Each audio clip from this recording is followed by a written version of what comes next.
Recording by Mike Harris. The Man Upstairs by P.G. Wodehouse.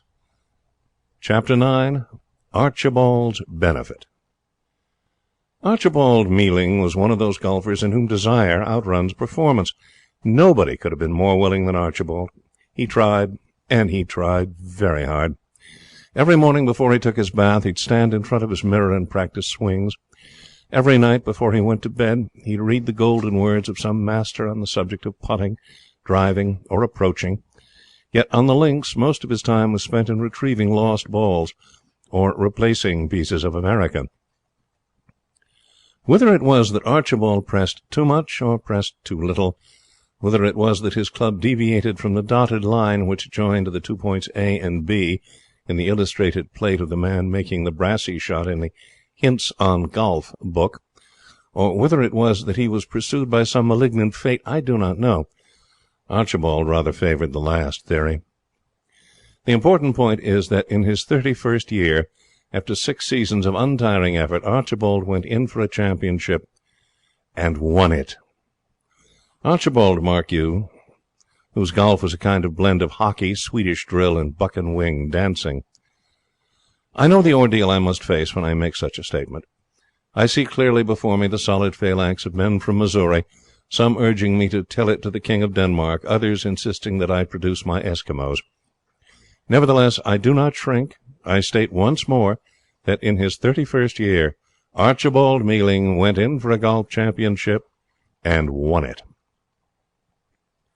Archibald belonged to a select little golf club, the members of which lived and worked in New York, but played in New Jersey, men of substance, financially as well as physically.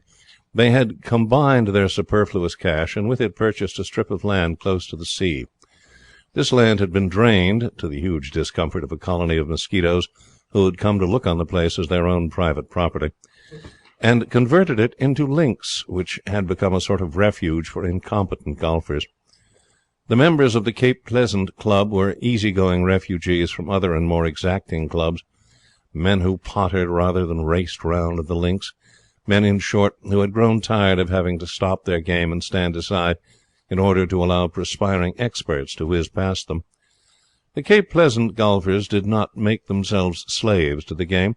Their language, when they foozled, was gently regretful rather than sulphurous. The moment in the day's play which they enjoyed most was when they were saying, "Well, here's luck," in the clubhouse. It will therefore be readily understood that Archibald's inability to do a hole in single figures did not handicap him at Cape Pleasant, as it might have done at St. Andrews. His kindly clubmates took him to their bosoms to a man, and looked on him as a brother. Archibald's was one of those admirable natures which prompted the possessor frequently to remark, "These are on me," and his fellow golfers were not slow to appreciate the fact. They all loved Archibald. Archibald was on the floor of his bedroom one afternoon, picking up the fragments of his mirror. A friend had advised him to practice the Walter J. Travis lofting shot, when the telephone bell rang. He took up the receiver and was hailed by the comfortable voice of McKay, the club secretary. "Is that Mealing?" asked McKay. "Say, Archie, I'm putting your name down for our championship competition. That's right, isn't it?" "Sure," said Archibald. "When does it start?" "Next Saturday." "Oh, that's me." "Good for you. Archie. Hello.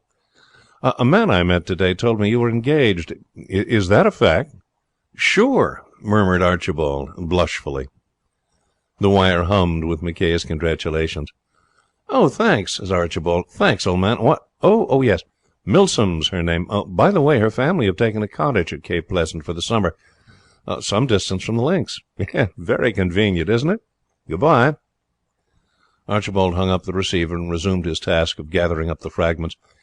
Now, McKay happened to be of a romantic and sentimental nature. He was by profession a chartered accountant, and inclined to be stout, and all rather stout chartered accountants are sentimental. McKay was the sort of man who keeps old ball programs in bundles of letters tied round with lilac ribbon. At country houses where they lingered in the porch after dinner to watch the moonlight flooding the quiet garden, it was McKay and his colleague who lingered longest. McKay knew Ella Wheeler Wilcox by heart, and could take Browning without anesthetics. It's not to be wondered at, therefore, that Archibald's remark about his fiancée coming to live at Cape Pleasant should give him food for thought. It appealed to him. He reflected on it a good deal during the day, and running across Sigsbee, a fellow Cape Pleasanter, after dinner that night at the Sybarites Club, he spoke of the matter to him. It so happened that both had dined excellently, and were looking on the world with a sort of cosy benevolence. They were in the mood when men pat small boys on the head and ask them if they mean to be president when they grow up. Said McKay, "I called up Archie Mealing today. Do you know he was engaged?" "I did hear something about it. Girl of the name of Wilson or Milsom. She's going to spend the summer at Cape Pleasant, Archie tells me." "Well, then she'll have a chance of seeing him play in the championship competition." McKay sucked his cigar in silence for a while, watching with dreamy eyes the blue smoke as it curled ceilingward. Then, when he spoke, his voice was singularly soft. "Do you know, Sigsbee," he said, sipping his maraschino with a gentle melancholy, "do you know there's something wonderfully pathetic to me in this business? I see the whole thing so clearly." There was a kind of quiver in the poor old chap's voice when he said, "She is coming to Cape Pleasant," which told me more than any words could have done. It's a tragedy in its way, Sigsbee. We may smile at it, think it trivial, but it is none the less a tragedy. That warm-hearted, enthusiastic girl, all eagerness to see the man she loves do well. Archie, poor old Archie, all on fire to prove to her that her trust in him is not misplaced, and the end? Disillusionment, disappointment, unhappiness. "He ought to keep his eye on the ball," said the more practical Sigsbee. "Quite possibly," continued McKay. "He has told her that he will win this championship." "If Archie's mutt enough to have told her that," says Sigsbee decidedly, "he deserves all he gets. Walter, 2 Scotch highballs." McKay was in no mood to subscribe to this stony-hearted view. "I tell you," he said, "I'm sorry for Archie. I am sorry for the poor old chap. And I'm more than sorry for the girl." "Well, I don't see what we can do," said Sigsbee. "We can hardly be expected to foozle on purpose just to let Archie show off before his girl." McKay paused in the act of lighting his cigar as one smitten with a great thought. "Why not?" he said. "Why not, Sigsbee? Sigsbee, you've hit it." "Eh?" "You have. I tell you, Sigsbee, you've solved the whole thing. Archie's such a bully good fellow. Why not give him a benefit? Why not let him win this championship? You aren't going to tell me that you care whether you win a tin medal or not?" Sigsbee's benevolence was expanding under the influence of the Scotch highball and his cigar. Little acts of kindness on Archie's part, here a cigar, there a lunch, at another time seats for the theatre, began to rise to the surface of his memory like rainbow-coloured bubbles. He wavered. "Yes, but what about the rest of the men?" Sigsbee said. "There'll be a dozen or more in for the medal." "Oh, we can square them," said McKay confidently. "We will broach the matter to them at a series of dinners at which we will be joint hosts. They're white men who'll be charmed to do a little thing like that for a sport like Archie." "How about Gossett?" said Sigsbee. McKay's voice clouded. Gossett was an unpopular subject with members of the Cape Pleasant Golf Club. He was the serpent in their Eden. Nobody seemed quite to know how he got in, but there, unfortunately, he was. Gossett had introduced into Cape Pleasant golf a cheerless atmosphere of the rigour of the game. It was to enable them to avoid just such golfers as Gossett that the Cape Pleasanters had founded their club. Genial courtesy rather than strict attention to the rules had been the leading characteristics of their play till his arrival. Up to that time it had been looked on as a rather bad form to exact a penalty. A cheery give-and-take system had prevailed. Then Gossett had come, full of strange rules, and created about the same stir in the community which a hawk would create in a gathering of middle-aged doves. "You can't square Gossett," said Sigsbee. McKay looked unhappy. "I forgot him," he said. "Of course, nothing will stop him trying to win. I wish we could think of something. I would almost as soon see him lose as Archie win, but after all, he does have off days sometimes." "You need to have a very off day to be as bad as Archie." They sat and smoked in silence. "I've got it," said Sigsbee suddenly. "Gossett is a fine golfer, but nervous. If we upset his nerves enough, he'll go right off his stroke. Couldn't we think of some way?" McKay reached out for his glass. "Yours is a noble nature, Sigsbee," he said. "Oh, no," said the Paragon modestly. "Have another cigar?" In order that the reader may get the mental half-Nelson on the plot of this narrative, which is so essential if a short story is to charm, elevate, and instruct, it is necessary now for the nonce, but only for the nonce, to inspect Archie's past life. Archibald, as he had stated to McKay, was engaged to a Miss Milsom, Miss Margaret Milsom. How few men, dear reader, are engaged to girls with svelte figures, brown hair, and large blue eyes, now sparkling and vivacious, now dreamy and soulful, but always large and blue. How few, I say. You are, dear reader, and so am I, but who else? Archibald was one of the few who happened to be. He was happy. It is true that Margaret's mother was not, as it were, wrapped up in him. She exhibited none of that effervescent joy at his appearance which we like to see in our mothers-in-law elect. On the contrary, she generally cried bitterly whenever she saw him, and at the end of 10 minutes was apt to retire sobbing to her room, where she remained in a state of semi-coma till an advanced hour. She was by way of being a confirmed invalid, and something about Archibald seemed to get right in among her nerve centres, reducing them for the time being to a complicated hash. She did not like Archibald. She said she liked big, manly men. Behind his back she not infrequently referred to him as a gaby, sometimes even as that guffin. She did not do this to Margaret, for Margaret, besides being blue-eyed, was also a shade quick-tempered. Whenever Mrs. Milsom discussed Archibald, it was with her son Stuyvesant. Stuyvesant Milsom, who thought Archibald a bit of an ass, was always ready to sit and listen to his mother on the subject, it being, however, an understood thing that at the conclusion of the séance she yielded 1 or 2 saffron-coloured bills toward his racing debts. For Stuyvesant, having developed a habit of backing horses which either did not start at all, or else sat down and thought in the middle of the race, could always do with $10 or so. His prices for these interviews worked out, as a rule, at about 3 cents a word. In these circumstances it was perhaps natural that Archibald and Margaret should prefer to meet, when they did meet, at some other spot than the Milsom home. It suited them both better that they should arrange a secret tryst on these occasions. Archibald preferred it because being in the same room with Mrs. Milsom always made him feel like a murderer with particularly large feet, and Margaret preferred it because, as she told Archibald, these secret meetings lent a touch of poetry to what might otherwise have been a commonplace engagement. Archibald thought this charming, but at the same time he could not conceal from himself the fact that Margaret's passion for the poetic cut, so to speak, both ways. He admired and loved the loftiness of her soul, but on the other hand it was a tough job having to live up to it. For Archibald was a very ordinary young man. They had tried to inoculate him with a love of poetry at school, but it had not taken. Until he was 30 he had been satisfied to class all poetry, except that of Mr. George Cohan, under the general heading of punk. Then he met Margaret, and the trouble began. On the day he first met her at a picnic, she had looked so soulful, so aloof from this world, that he had felt instinctively that here was a girl who expected more from a man than a mere statement that the weather was great. It so chanced that he knew just one quotation from the classics, to wit, Tennyson's critique of the island valley of Avilion. He knew this because he had had the passage to write out 150 times at school, on the occasion of his being caught smoking by one of the faculty who happened to be a passionate admirer of the Idylls of the King. A remark of Margaret's that it was a splendid day for a picnic, and that the country looked nice, gave him his opportunity.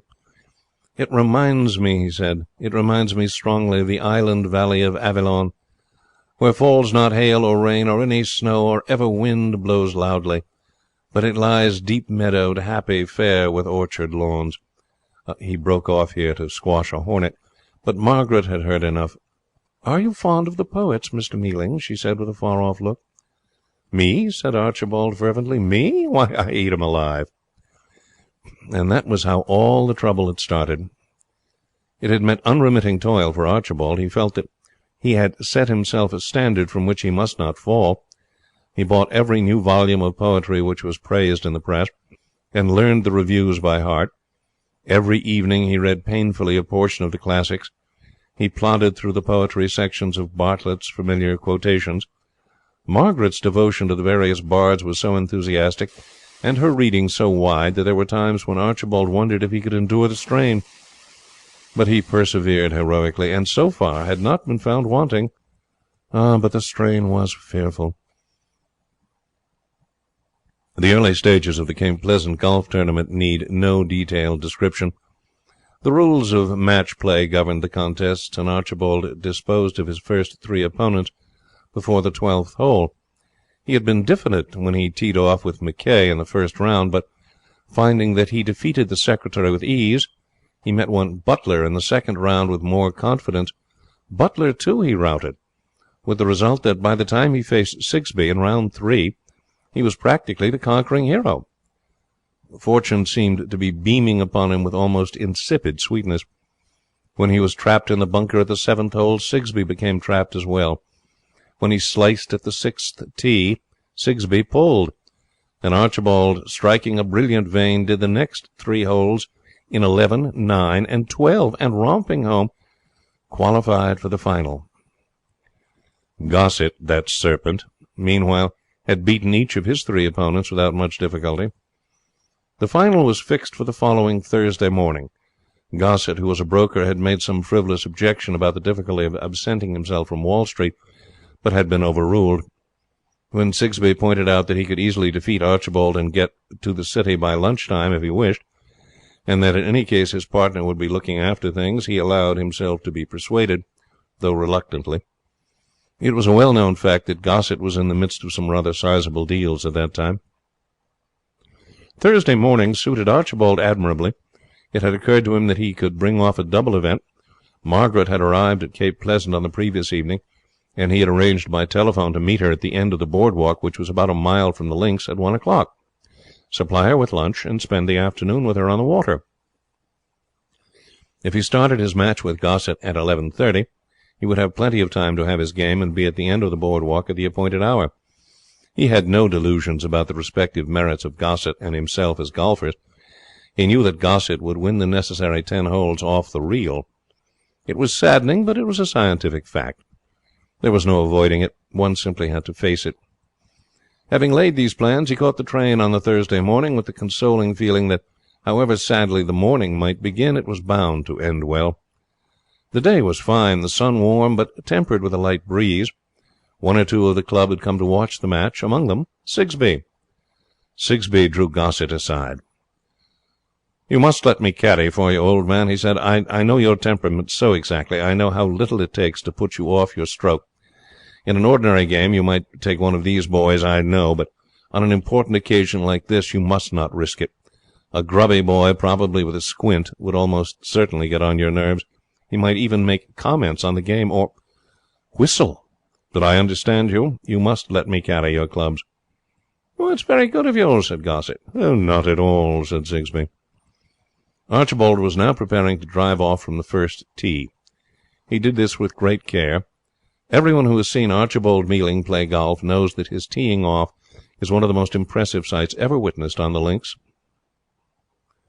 He tilted his cap over his eyes, waggled his club a little, shifted his feet, waggled his club some more, gazed keenly toward the horizon for a moment, waggled his club again, and finally, with the air of a strong man lifting a bar of iron, raised it slowly above his head.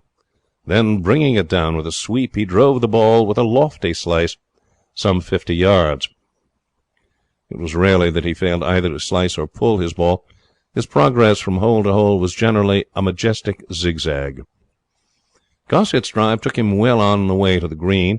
He holed out in 5. Archibald, mournful but not surprised, made his way to the second tee. The second hole was shorter. Gossett won it in 3. The third he took in 6, the fourth in 4. Archibald began to feel he might just as well not be there. He was practically a spectator. At this point he reached in his pocket for his tobacco pouch to console himself with smoke. To his dismay he found it was not there. He had had it on the train, but now it had vanished. This added to his gloom, for the pouch had been given to him by Margaret, and he had always thought it one more proof of the way her nature towered over the natures of other girls that she had not woven a monogram on it in forget-me-nots. This record pouch was missing, and Archibald mourned for the loss. His sorrows were not alleviated by the fact that Gossett won the 5th and 6th holes. It was now 12:15, and Archibald reflected with moody satisfaction that the massacre must soon be over, and that he would then be able to forget it in the society of Margaret. As Gossett was about to drive off from the 7th tee, a telegraph boy approached the little group. "Mr. Gossett," he said. Gossett lowered his driver and wheeled round, but Sigsbee had snatched the envelope from the boy's hand. "It's all right, old man," he said. "Go right ahead. I'll keep it safe for you." "Give it to me," said Gossett anxiously. "It may be from the office. Something may have happened to the market. I may be needed." No, said Sigsbee soothingly. "Don't you worry about it. Better not open it. It might have something in it that would put you off your stroke. Wait till the end of the game." "Give it to me. I want to see it." Sigsbee was firm. No, he said. "I'm here to see you win this championship, and I won't have you taking any risks. Besides, even if it was important, a few minutes won't make any difference." "Well, at any rate, open it and read it." "It's probably in cipher," said Sigsbee. "I wouldn't understand it. Play on, old man. You've only a few more holes to win." Gossett turned and addressed his ball again. Then he swung. The club tipped the ball, and it rolled sluggishly for a couple of feet. Archibald approached the tee. Now there were moments when Archibald could drive quite decently. He always applied a considerable amount of muscular force to his efforts. It was in that direction, as a rule, he erred. On this occasion, whether inspired by his rival's failure or merely favoured by chance, he connected with his ball at precisely the right moment. It flew from the tee, straight, hard, and low, struck the ground near the green, bounded on, and finally rocked to within a foot of the hole. No such long ball had been driven on the Cape Pleasant links since their foundation. That it should have taken him 3 strokes to hole out from this promising position was unfortunate, but not fatal, for Gossett, who seemed suddenly to have fallen off his game, only reached the green in 7. A moment later a murmur of approval signified the fact that Archibald had won his first hole. "Mr. Gossett," said a voice. Those murmuring approval observed that the telegraph boy was once more in their midst. This time he bore 2 missives. Sigsbee dexterously impounded both. No, he said with decision. "I absolutely refuse to let you look at them till the game is over. I know your temperament." Gossett gesticulated. "But they must be important. They must come from my office. Where else would I get a stream of telegrams? Something has gone wrong. I'm urgently needed." Sigsbee nodded gravely. "That is what I fear," he said. "That's why I cannot risk having you upset. Time enough, Gossett, for bad news after the game. Play on, man, and dismiss it from your mind. Besides, you couldn't get back to New York just yet. In any case, there are no trains. Dismiss the whole thing from your mind and just play your usual, and you're sure to win." Archibald had driven off during this conversation, but without his previous success. This time he had pulled his ball into some long grass. Gossett's drive was, however, worse, and the subsequent movement of the pair to the hole resembled more than anything else the manoeuvres of 2 men rolling peanuts with toothpicks as the result of some election bet. Archibald finally took the hole in 12, after Gossett had played his 14th. When Archibald won the next in 11 and the 10th in 9, hope began to flicker feebly in his bosom. But when he won 2 more holes, bringing the score to like as we lie, it flamed up within him like a beacon. The ordinary golfer, whose scores per hole seldom exceed those of Colonel Bogey, does not understand the whirl of mixed sensations which the really incompetent performer experiences on the rare occasions when he does strike a winning vein. As stroke follows stroke, and he continues to hold his opponent, a wild exhilaration surges within him, followed by a sort of awe, as if he were doing something wrong, even irreligious. Then all these yeasty emotions subside and are blended into one glorious sensation of grandeur and majesty, as of a giant among pygmies.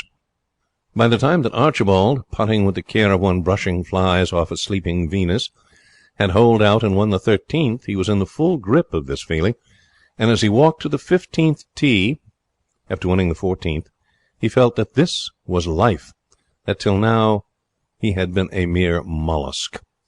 But just at that moment he happened to look at his watch, and the sight was like a douche of cold water. The hands stood at 5 minutes to 1. Let us pause and ponder on this point for a while. Let us not dismiss it as if it were some mere trivial everyday difficulty. You, dear reader, play an accurate scientific game and beat your opponent with ease every time you go to the links, of course, and so do I. But Archibald was not like us. This was the first occasion on which he had ever felt that he was playing well enough to give him a chance of defeating a really good man. True, he had beaten Mackay, Sigsbee, and Butler in the earlier rounds, but they were ignoble rivals compared with Gossett. To defeat Gossett, however, meant the championship.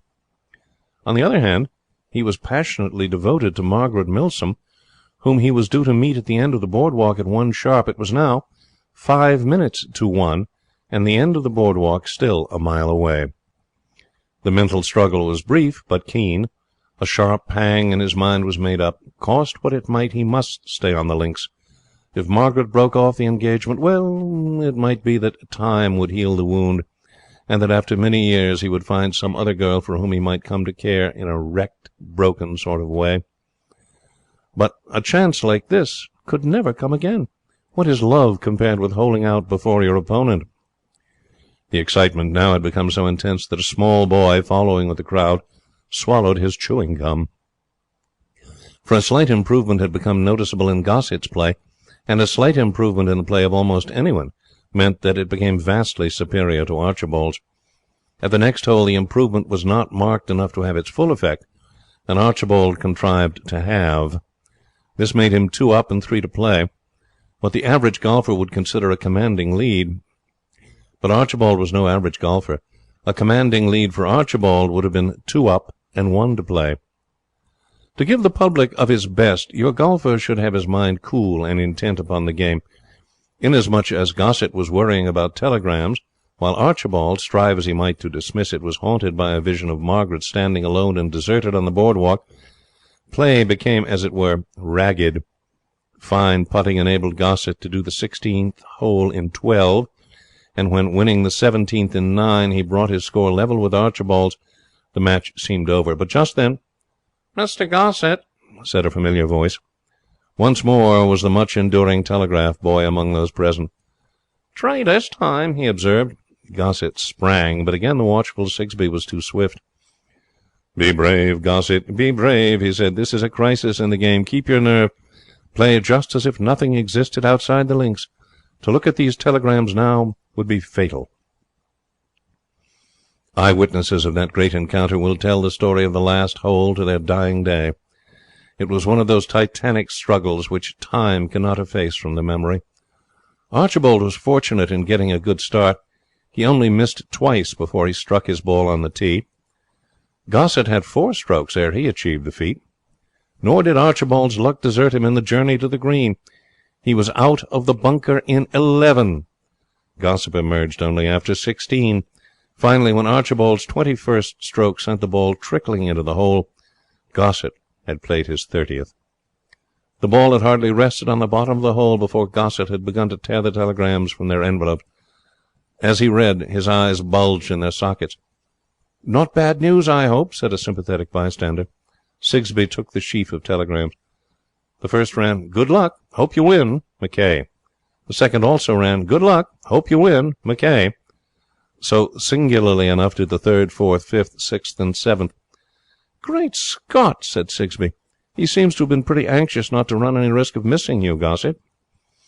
As he spoke, Archibald, close beside him, was looking at his watch. The hands stood at 1:45.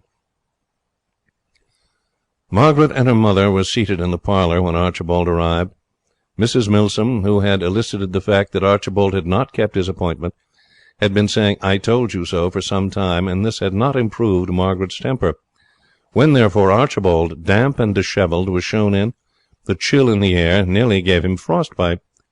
Mrs. Milsom did her celebrated imitation of the Gorgon, while Margaret, lightly humming an air, picked up a weekly paper and became absorbed in it. "Margaret, let me explain," panted Archibald. Mrs. Milsom was understood to remark that she dared say. Margaret's attention was riveted by a fashion plate. "Driving in a taximeter to the ferry this morning," resumed Archibald, "I had an accident." This was the result of some rather feverish brain work on the way from the links to the cottage. The periodical flopped to the floor. "Oh, Archie, are you hurt?" "A few scratches, nothing more. But it made me miss my train." "What train did you catch?" asked Mrs. Milsom sepulchrally. "The 1 o'clock. I came straight on here from the station."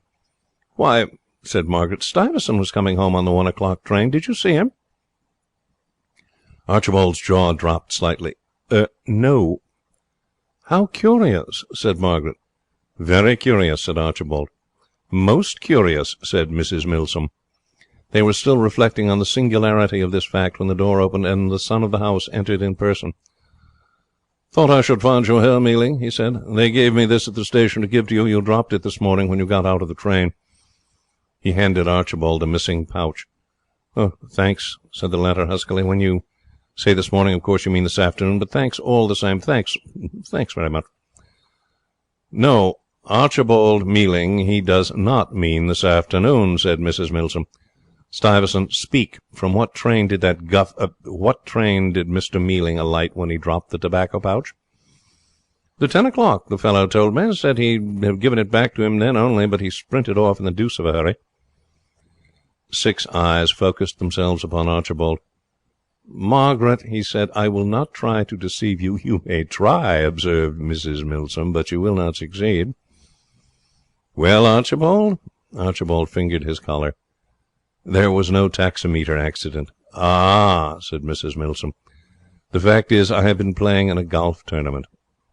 Margaret uttered an exclamation of surprise. "Playing golf?" Archie bowed his head with manly resignation.